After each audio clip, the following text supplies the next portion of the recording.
जी जनाब, अब ये देखते हैं कि एसओपीएल और एसओसीआई में जो है ना उसके बारे में क्या क्या चीज़ें आएंगी। तो इसके लिए हमें इट इज़ बेटर कि हम लोग अकाउंटिंग एंट्रीज बना लें और हम समझ लें कि हमारा वर्क फ्लो किस तरीके से चल रहा है, जिससे हमारी एक तो प्रैक्टिस भी सारी हो जाएगी and then after that we will move towards कि हम लोग इसको किस तरीके से। तो वन बाय वन चलते हैं जी। सबसे पहले एक प्रॉपर्टी है जो IAS 2 से IAS 40 में मूव हो रही है 1 अक्टूबर 2011 को। तो हम लोग 1 अक्टूबर 2011 को एक अकाउंटिंग एंट्री करेंगे 1/10/2011। हम लोग कहेंगे इन्वेस्टमेंट प्रॉपर्टी अकाउंट डेबिट, और इन्वेस्टमेंट प्रॉपर्टी के अकाउंट में property number B account debit और inventory account credit by the amount, जिस अमाउंट से वो इन्वेंट्री जो है ये हमारे पास पड़ी थी। तो जनाब सबसे पहले हम जो अकाउंटिंग एंट्री करेंगे वो करेंगे 1 अक्टूबर 2011 को, जब हमारे पास जो इन्वेंट्री, देखें जब हमने ये चीज़ जो थी IAS 2 में पड़ी थी ना, इन्वेंट्री थी हमारी, तो प्रॉपर्टी B जो है ये प्रॉपर्टी A जो है ये इन्वेंट्री में किस अमाउंट पे पड़ी होगी, 130 मिलियन पे पड़ी होगी, क्योंकि हम लोग 130 मिलियन पे ही इस एसेट को अपनी बुक्स में रखते आ रहे हैं। 2010 की फेयर वैल्यू भी हमें मालूम है, तो हम लोग क्या करते होंगे, IAS 2 को जरा जेन में लेकर आए, तो हम लोग क्या करते थे, हमने इसकी NRV कैलकुलेशन भी की होगी ईयर एंड के ऊपर। तो इसकी जो फेयर वैल्यू थी 150 थी, तो हमने कहा हाँ ठीक है ये तो सही है, कॉस्ट पे आना चाहिए। तो सबसे पहले हम इसको लेकर जाएंगे कॉस्ट के अंदर। तो जो कॉस्ट के अंदर एक एसेट को लेकर जाते हैं उससे हमारा अराइज होता है एक फेयर वैल्यू का गेन, क्योंकि हमने ये डिसाइड किया हुआ है कि जब हम एक एसेट को उठा के IAS 40 फेयर वैल्यू में लेकर जाएंगे तो हमें पहले उसकी फेयर वैल्यू तैयार करनी होगी, उसको पुराने स्टैंडर्ड के अंदर रहते हुए ही उसकी फेयर वैल्यू पर लेकर जाएंगे और उसके बाद हम उसको एसेट में मूव करेंगे। तो जनाब सबसे पहले अगर आप देखें तो इस एसेट की जो हमारी बुक्स में वैल्यू है वो है जी 130 मिलियन, और जो 130 मिलियन का एसेट है इसकी फेयर वैल्यू अब 120 मिलियन हो चुकी है। तो बुक्स में तो ये 130 मिलियन का आ रहा है, इन्वेंट्री से हम लोग माइनस करेंगे, इन्वेंट्री से निकालेंगे 130 मिलियन, सॉरी 130 मिलियन, क्योंकि ये 130 मिलियन का हमारी इन्वेंट्री में पड़ा हुआ है। देखे ना, इसने कहा कि इसकी कॉस्ट है 130 मिलियन की, तो कॉस्ट 130 मिलियन पे ये पड़ा होगा। हम लोग यहाँ से लेकर जाएंगे इन्वेस्टमेंट प्रॉपर्टी अकाउंट को डेबिट करेंगे इन्वेस्टमेंट प्रॉपर्टी, लेकिन इन्वेस्टमेंट प्रॉपर्टी में ये किस अमाउंट पे जाएगा, जो उसकी फेयर वैल्यू है 120 मिलियन पे, और ये हमारा फेयर वैल्यू का लॉस रिकॉर्ड करेंगे जो कि हम प्रॉफिट एंड लॉस में डाल देंगे फौरन से 10 मिलियन का। प्रॉपर्टी B का जो लॉस है फेयर वैल्यू का, ये हम लोग इसकी अकाउंटिंग एंट्री की ट्रांजैक्शन की एंट्री इस तरीके से करेंगे, क्योंकि वो हमारे पास एक स्टैंडर्ड से निकल के IAS 2 से निकल के IAS 40 में जा रहा है। तो ये एसेट जो है अब हमारे पास इन्वेस्टमेंट प्रॉपर्टी में 120 का आ जाएगा। फिर ईयर एंड होगा 31 दिसंबर 2011। इस ईयर एंड के ऊपर क्योंकि हम अपनी इन्वेस्टमेंट प्रॉपर्टी को फेयर वैल्यू पर मेजर कर रहे हैं, तो इस इन्वेस्टमेंट प्रॉपर्टी की फेयर वैल्यू दोबारा कैलकुलेट करेंगे विच इज 100 मिलियन, और इसका जो डिफरेंस है वो हम फेयर वैल्यू गेन लॉस के तौर पर रिकॉर्ड करेंगे। अब हमारे पास इन्वेस्टमेंट प्रॉपर्टी A जो है ये फेयर वैल्यू पे आ रही है 120 मिलियन पे, और अब उसकी ईयर एंड के ऊपर फेयर वैल्यू 6 महीनों 3 महीनों के बाद जो है 2 महीनों के बाद वो 100 मिलियन हो चुकी है 3 महीनों के बाद। तो हमने इन्वेस्टमेंट प्रॉपर्टी को अब माइनस करना है, इन्वेस्टमेंट प्रॉपर्टी को 100 मिलियन पर लेकर जाना है। तो इन्वेस्टमेंट प्रॉपर्टी यानी कि B account debit, investment property जो B वाली है ये क्रेडिट हो जाएगी 20 मिलियन से, और फेयर वैल्यू लॉस जो है ये आप रिकॉर्ड करेंगे प्रॉफिट एंड लॉस में, और ये हमारे पास 20 मिलियन का आएगा। ये वो फेयर वैल्यू लॉस है जो IAS 40 की वजह से आया है। IAS 40 पे हम फेयर वैल्यू मॉडल पे चल रहे हैं ना। फेयर वैल्यू मॉडल कहता है कि हर प्रॉपर्टी को ईयर एंड के ऊपर आपने चेक करना है कि वो सही अमाउंट पे प्रेजेंट हो रही है या नहीं, सही फेयर वैल्यू पे प्रेजेंट हो रही है, नहीं तो ये इसकी वजह से फेयर वैल्यू लॉस आ गया। तो प्रॉपर्टी A की अकाउंटिंग एंट्रीज आपके सामने है। प्रॉपर्टी B की तरफ चलते हैं। IAS 40 से IAS 16 में चला गया। हमने ये बात की है कि जब वो एक स्टैंडर्ड से दूसरे स्टैंडर्ड में जाएगा तो जिस दिन वो जाएगा उससे पहले तक उस पुराने स्टैंडर्ड के हिसाब से उसके ऊपर कैलकुलेशंस होती रहेंगी। तो ये जो IAS 40 का जो एसेट था ये IAS 40 की फेयर वैल्यू पे ट्रीट हो रहा होगा। तो एसेट नंबर B की नेट बुक वैल्यू जो हमारी बुक्स में आ रही होगी वो आ रही होगी 210 मिलियन की, और 30 जून को जब ये शिफ्ट हुआ है तो इसकी फेयर वैल्यू थी 195 मिलियन। तो 6 महीनों के दौरान ये इन्वेस्टमेंट प्रॉपर्टी में पड़ा हुआ था, तो 210 से 195 पे चला गया, तो हमारा फेयर वैल्यू का लॉस आ गया। तो सबसे पहले हम 30 जून पे इस एसेट का फेयर वैल्यू लॉस रिकॉर्ड करेंगे, fair value loss account debit and investment property, ये ए है, इन्वेस्टमेंट प्रॉपर्टी ये वाली बी है। इसके ऊपर 30 जून को ट्रांसफर करने से पहले हम इसके ऊपर जो इसका लॉस है वो रिकॉर्ड करेंगे। तो हमारी बुक्स में अगर 2010 की बात की जाए तो 2010 में इसका 210 मिलियन रुपीस इसकी फेयर वैल्यू थी, और जब ये ट्रांसफर हुआ तो ये 195 का रह गया था, यानी कि 15 मिलियन का फेयर वैल्यू का लॉस था जो कि IAS 40 में हुआ हमें इस एसेट को 6 महीने IAS 40 में रखने से। इसके बाद ये एसेट जो है ये जब प्रॉपर्टी प्लांट एंड इक्विपमेंट में चला गया तो हमने 30 जून को ही दूसरी एंट्री की होगी 2011 को, asset property plant and equipment account debit and asset inventory investment property account credit, किस अमाउंट से, जिस अमाउंट पे वो एसेट अब हमारे पास आ रहा है बुक में 195 का, बुक्स में था 210 का, क्योंकि हमने पिछले साल इसको फेयर वैल्यू पे मेजर किया होगा। जब हमने ट्रांसफर किया तो ये 195 का हो गया था, तो 15 मिलियन का फेयर वैल्यू लॉस रिकॉर्ड किया IAS 40 के अंदर रहते हुए, और उसके बाद जब हमने उसको प्रॉपर्टी प्लांट एंड इक्विपमेंट में मूव किया तो प्रॉपर्टी प्लांट एंड इक्विपमेंट में रिमेनिंग अमाउंट गई। अब 31 दिसंबर पे आपने इसकी डेप्रिसिएशन चार्ज करनी है, डेप्रिसिएशन टू अकोमोलेटेड डेप्रिसिएशन 195 रुपए के ऊपर, 195 मिलियन रुपए के ऊपर, जिसके बारे में हमें नहीं पता, डेप्रिसिएशन की अमाउंट्स और फिगर्स वगैरह नहीं बताई। उसने सिर्फ ये बताया है कि जो प्रॉपर्टी प्लांट एंड इक्विपमेंट है उसको कॉस्ट मॉडल पे रखता है। ठीक है जी। अगर वो डेप्रिसिएशन के बारे में कुछ नहीं बताता तो फिर हम देखते हैं कि डेप्रिसिएशन कहीं से कैलकुलेट की जा सकती है, तो यस डेप्रिसिएशन इसकी कैलकुलेट की जा सकती है। इसकी रेजिडुअल वैल्यू भी पता है, एसेट बी की रेजिडुअल वैल्यू जो है वो है 24 मिलियन, और इसकी यूजफुल लाइफ भी हमें पता है वो है 15 मिलियन, 15 ईयर्स। तो अगर आप गौर से देखें तो एसेट जो है इसकी रिमेनिंग यूजफुल लाइफ और रिमेनिंग जो अमाउंट है वो अब हम निकालेंगे और उसके ऊपर इसकी डेप्रिसिएशन चार्ज करेंगे। एसेट जो था ये 1 जनवरी 2009 को परचेज किया गया। 1 जनवरी 2009 यानी कि जनवरी का महीना पूरा का पूरा 2009, और 2010 में इसके ऊपर डेप्रिसिएशन चार्ज हुई होगी। कितनी चार्ज हुई होगी? उस वक्त जो हमने लिया था, बल्कि इसकी तो डेप्रिसिएशन चार्ज नहीं हुई ना, क्योंकि ये फेयर वैल्यू मॉडल पे था इन्वेस्टमेंट प्रॉपर्टी के ऊपर, लेकिन टाइम तो गुजर गया, तो इसके 2 साल गुजर चुके हैं, रिमेनिंग 8 साल इसकी रिमेनिंग यूजफुल लाइफ है। तो हम लोग रिमेनिंग यूजफुल लाइफ के ऊपर इसको डेप्रिसिएट कर देंगे। तो जनाब 195 में से इसकी रेजिडुअल वैल्यू माइनस करेंगे विच इज 24, और इसके बाद रिमेनिंग यूजफुल लाइफ पे डिवाइड कर देंगे। तो इसकी जो रिमेनिंग यूजफुल लाइफ है, एसेट की जो टोटल यूजफुल लाइफ थी वो 15 साल थी, 2 इसमें से गुजर चुके हैं, तो 13 साल के ऊपर आप इसको डेप्रिसिएट कर देंगे दोबारा से। 195 minus 24 which is the residual value divided by 13, तो आपके पास 13.15, ये चलें इसके 13 मिलियन की कह देते हैं, 13 मिलियन की डेप्रिसिएशन आपके पास आ जाएगी। तो ये है डेप्रिसिएशन जो आपने IAS 16 में इस एसेट की चार्ज कर दी। अगली कैलकुलेशन की तरफ चलते हैं, प्रॉपर्टी सी की तरफ। मैं पेन का कलर मजीद चेंज कर लेता हूं ताकि आपको अंदाजा हो कि प्रॉपर्टी सी में क्या हो रहा है।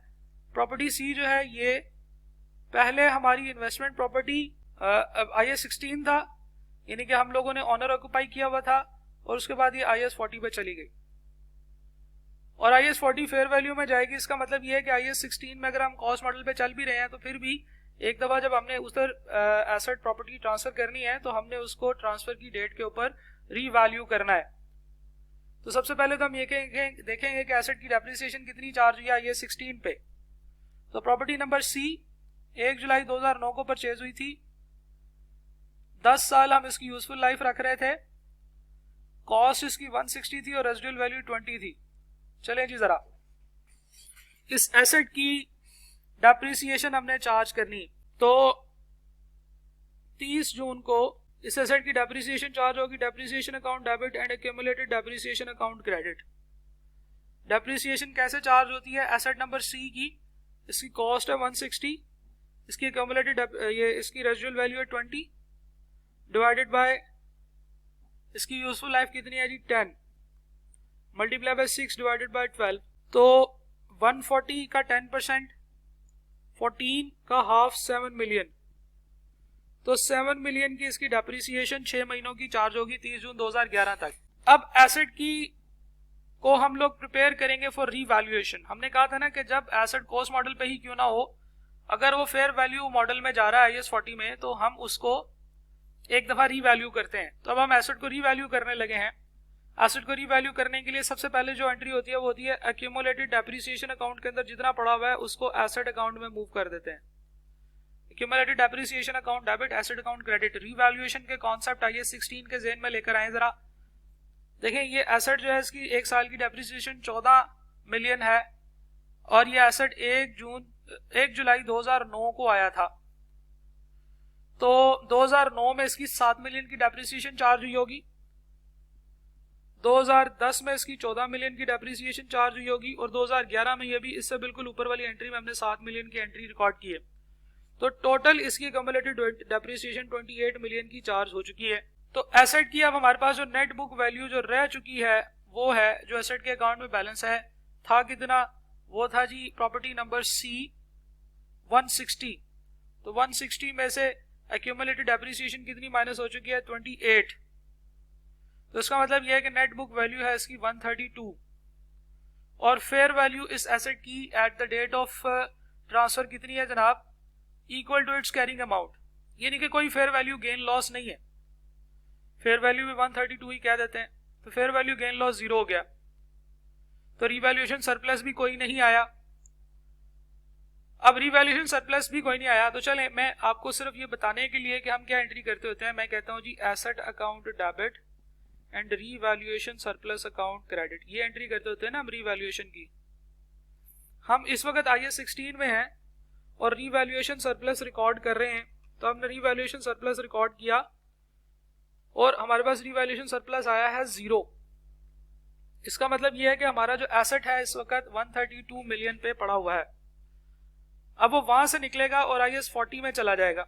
हमारी एंट्री क्या होगी जनाब, एसेट इन्वेस्टमेंट प्रॉपर्टी अकाउंट वाला डेबिट और asset property plant and equipment वाला क्रेडिट। कितनी अमाउंट से, 132 मिलियन से। तो ये सारी की सारी एंट्रीज आप 30 जून को ही कर रहे हैं। 30 जून को पहले आपने एसेट की डेप्रिसिएशन चार्ज की, फिर एसेट की रीवैल्यूएशन की और फिर उसके बाद उसको मूव कर दिया। अब आता है 31 दिसंबर 2011। इस डेट के ऊपर IAS 40 की इन्वेस्टमेंट प्रॉपर्टी को रीवैल्यू करना है आपने। तो IAS 40 की इन्वेस्टमेंट प्रॉपर्टी की रीवैल्यूड अमाउंट कितनी है, 120, और आपके पास कितनी अमाउंट पे आ रहा है, ये 132 पे आ रहा है।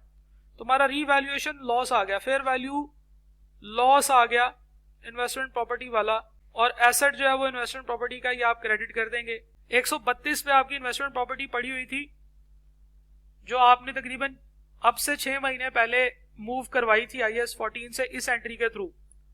अब वो 120 मिलियन की हो गई है, तो 12 मिलियन का आपका इन्वेस्टमेंट प्रॉपर्टी का लॉस आ गया IAS 40 का। तो ये मूवमेंट आपने करनी है। लेंथी क्वेश्चन है, 2-3 दफा देखेंगे तो समझ आएगा। प्रॉपर्टी डी की बात करते हैं, इसमें कोई मूवमेंट नहीं है, कोई कुछ नहीं है, दैट इज वाई इसकी कोई अकाउंटिंग एंट्री नहीं करेंगे।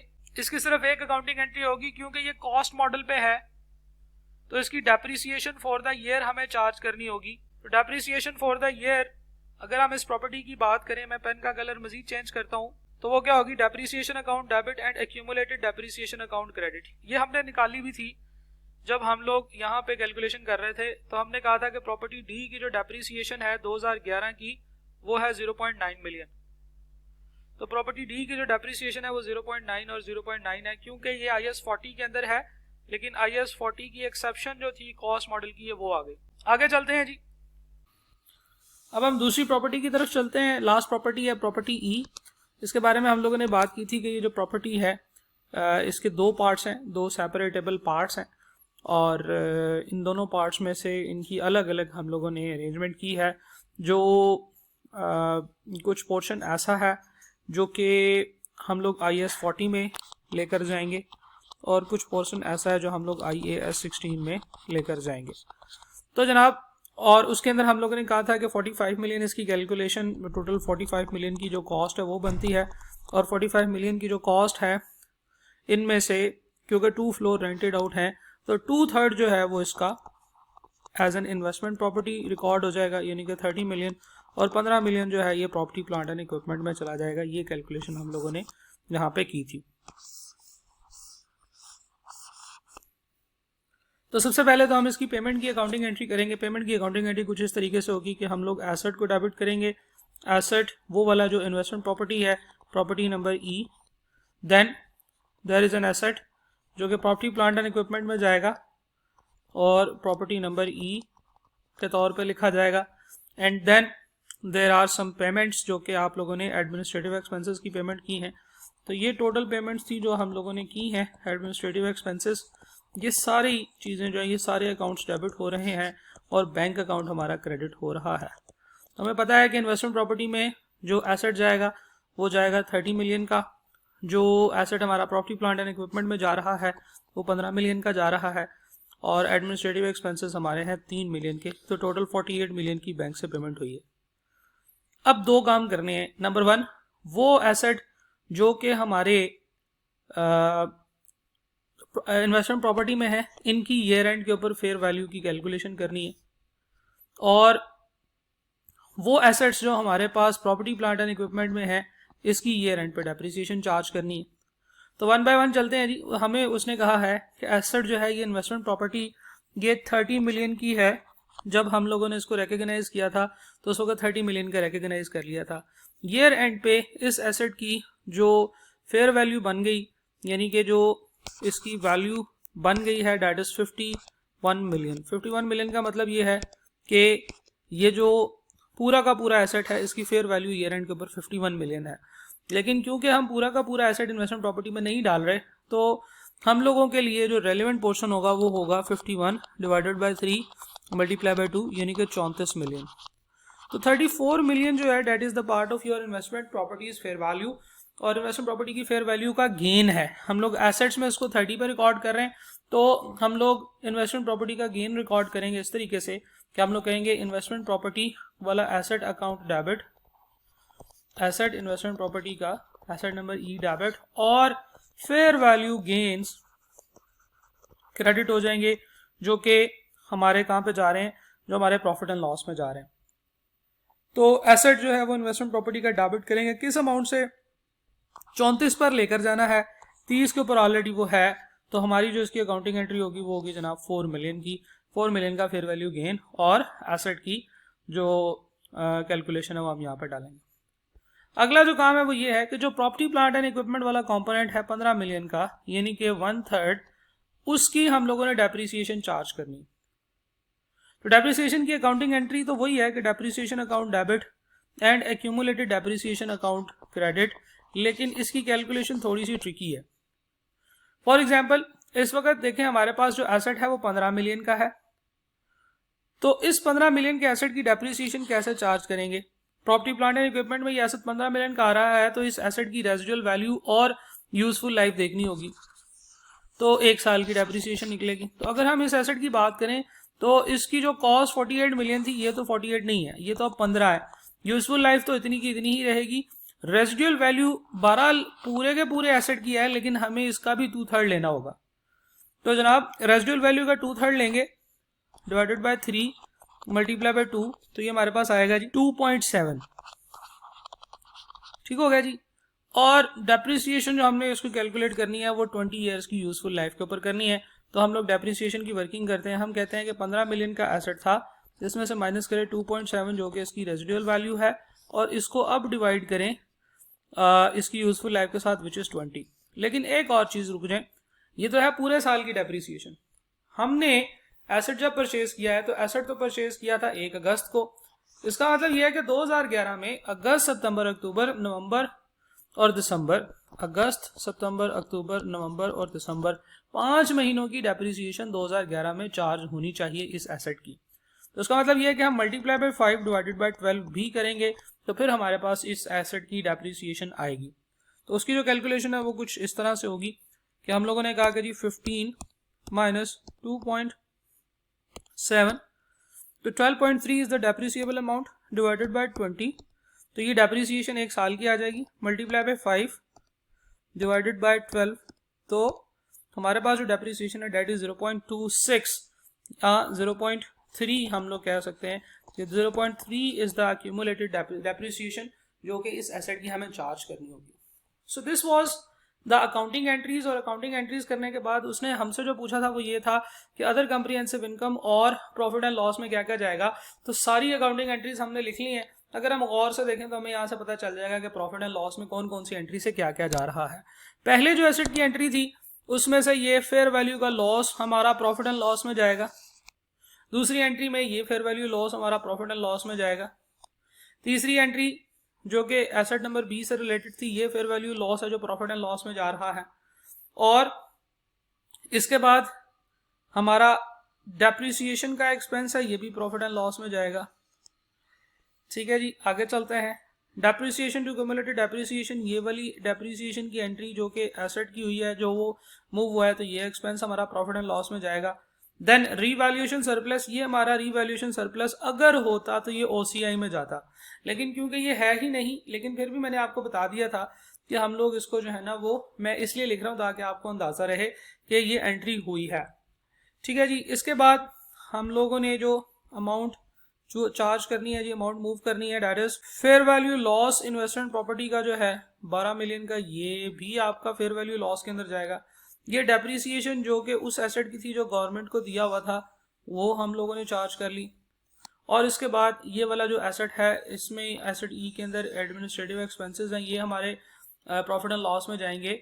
और फेयर वैल्यू का गेन हमारे प्रॉफिट एंड लॉस में जाएगा। और इस एंट्री से हमारा डेप्रिसिएशन का जो बैलेंस है, डेप्रिसिएशन की जो अमाउंट है वो हमारी प्रॉफिट एंड लॉस में जाएगी। जितने भी फेयर वैल्यू लॉसेज हैं वो सारे फेयर वैल्यू लॉसेज और गेन इकट्ठे करके लिखे जा सकते हैं। आप सारे फेयर वैल्यू लॉसेज और गेन्स को इकट्ठा करके लिख दें, सारी डेप्रिसिएशन इकट्ठी करके लिख दें और एडमिनिस्ट्रेटिव एक्सपेंसेस इकट्ठे करके लिख दें। तो these will be the 3 amounts जो कि आपकी इन्वेस्टमेंट प्रॉपर्टी में ये प्रॉफिट एंड लॉस में जारी होंगी। So this was the question, इसको गौर से समझें, इसकी प्रैक्टिस करें। Thank you.